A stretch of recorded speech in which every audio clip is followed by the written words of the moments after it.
حضرت عبداللہ ابن عمر کہتے ہیں نبی کریم علیہ السلام کے پاس نا 10 دینار تھے. ویسے تو کائنات ہی میرے نبی کی مٹھی میں ہے، لیکن ظاہری طور پر 10 دینار تھے. حضور ایک دکان پہ گئے، 4 دینار کا حضور نے ایک جوڑا خریدا، کپڑے خریدے. وہ قمیض حضور نے پہنی تو ایک انصاری آگے بڑھ کے عرض کرنے لگے حضور میرا بڑا دل کر رہا ہے، یہ مجھے نہیں دے دیتے آپ؟ تو حضور خوش ہو گئے.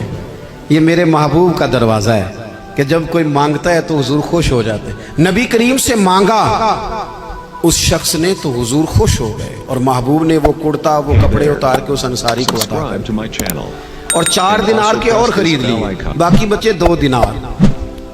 نبی کریم وہ لے کے نکلے، رخصت ہوئے گھر جانے کے لیے، تو رستے میں خاتون کو روتے ہوئے دیکھا. حضور رک گئے، فرمایا کیوں رو رہی ہو؟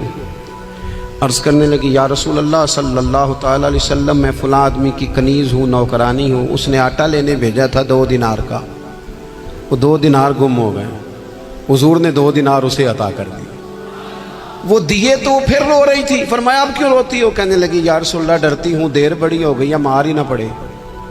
تو حضور نے فرمایا چل نہ، میں تیرے ساتھ چلتا ہوں. حضور ان کے گھر گئے، وہ اہل ایمان کا گھر تھا جن کی وہ کنیز تھی. جا کے کہا السلام علیکم، اندر سے جواب ہی نہیں آیا. پھر فرمایا السلام علیکم، کوئی جواب ہی نہیں آیا. محبوب کا طریقہ مبارکہ تھا 3 دفعہ دستک، پھر واپسی. تیسری دفعہ کہا السلام علیکم تو وہ سارے بول پڑے وعلیکم السلام یا رسول اللہ. حضور ماں باپ قربان.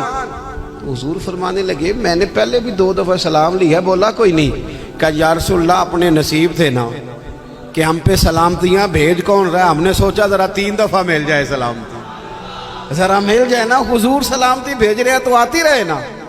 محبوب کریم علیہ السلام فرمانے لگے یہ تمہاری کنیز وہاں کھڑی رو رہی تھی، اس بیچاری کے 2 دینار گم ہو گئے تھے، اسے دوبارہ سامان لاتے کچھ دیر ہو گئی، اس پر سختی نہ کرنا، مارنا نہ.